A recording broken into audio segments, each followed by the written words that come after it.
Sometimes an entire trip can revolve around one very specific food obsession. For our Taichung trip, my son had one mission: to finally try the famous Michelin-recognized Minimal ice cream shop, and we were committed. We even booked a hotel intentionally within about 5 minutes walking distance from the shop so we can be at the front of the line. That's how serious this mission was. What we somehow failed to notice before the trip was that Minimal has changed their operating schedule in late 2025. They were only open Friday through Monday. We arrived Tuesday and left Thursday. So yes, we traveled all the way to Taichung, stayed practically next door to the shop, and never got to eat the ice cream. Honestly, once we realized what happened, all we could do was laugh.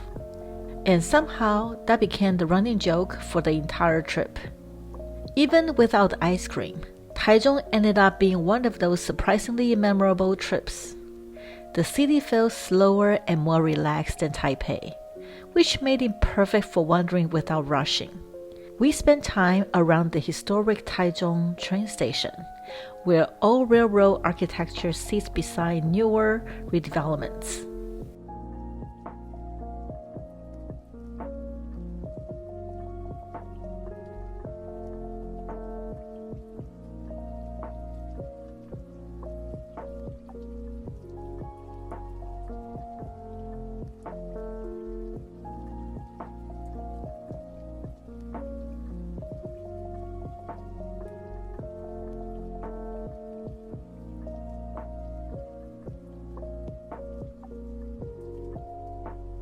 One of my favorite parts was walking along the elevated greenway and sky trail area, where pieces of original railway tracks and construction materials are still preserved.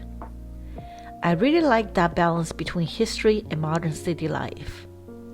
You can feel Taichung changing while still holding on to parts of its past.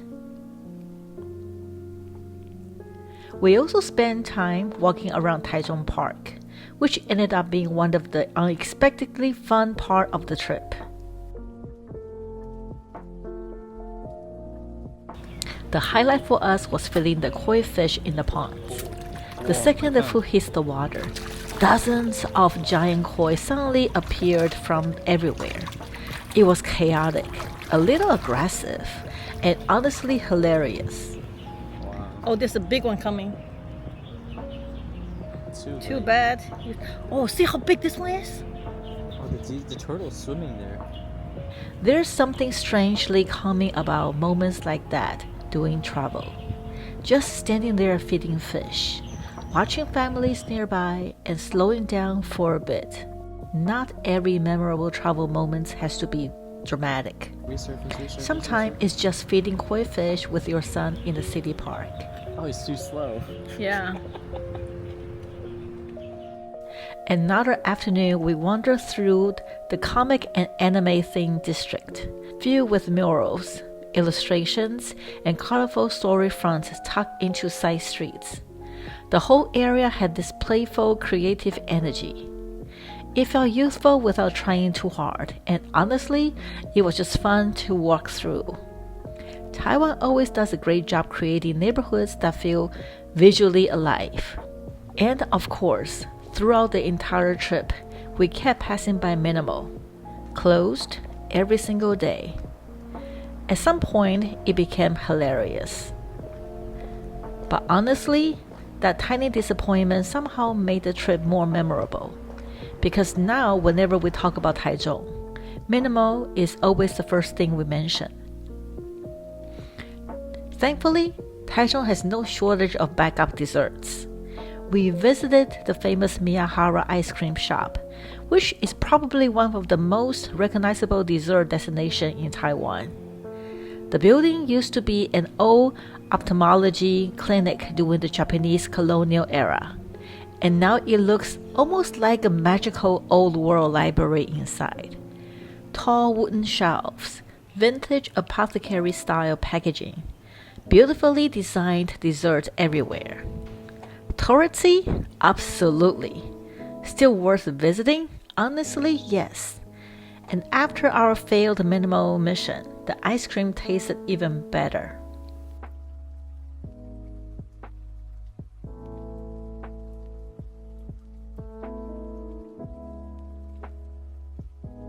One thing Taichung does exceptionally well is the cafe culture.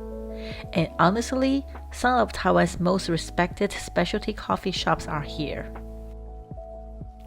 Mojo Coffee is considered one of the pioneers of Taiwan's third wave coffee movement.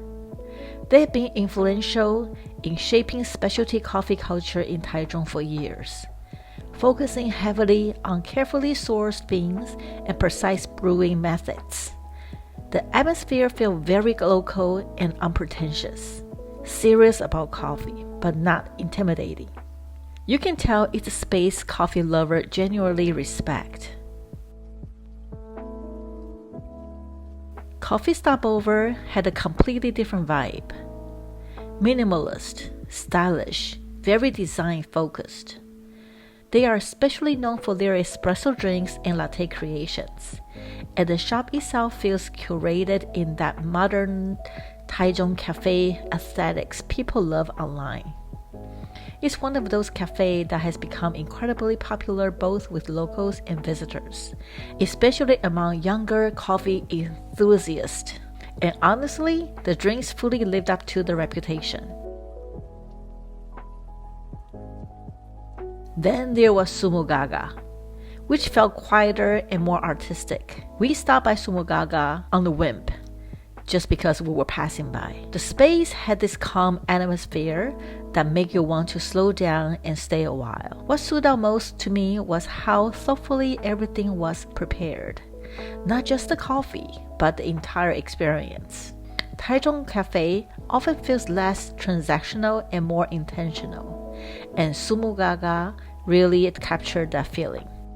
And of course, while in Taichung, we had to visit the original store associated with the creation of Taiwanese bubble milk tea.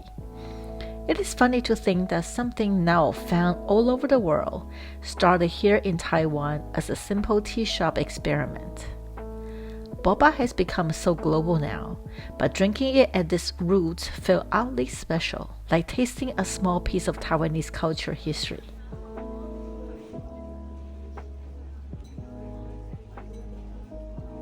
Food was non-stop throughout the trip.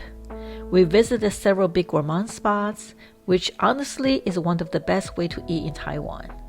Not overly fancy, just really good food people genuinely love. And of course, we have to experience Fongjia Night Market. Crowded, loud, chaotic, and endless snacks everywhere. The kind of place where you accidentally eat 5 meals without realizing it. In the end, the entire reason for this trip technically failed.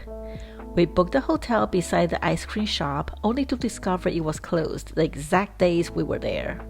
But somehow, we made the trip even more memorable. Because what stayed with me wasn't the missed ice cream.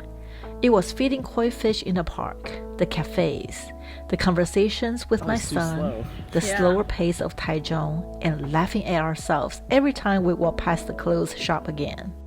Sometimes, the best travel memories come from the plans that didn't work out at all, and left feeling somewhat unfinished. If you like this video, please subscribe to my channel, share this video, and leave me a comment and tell me if you have been to Taichung. Thank you for watching and have a wonderful day.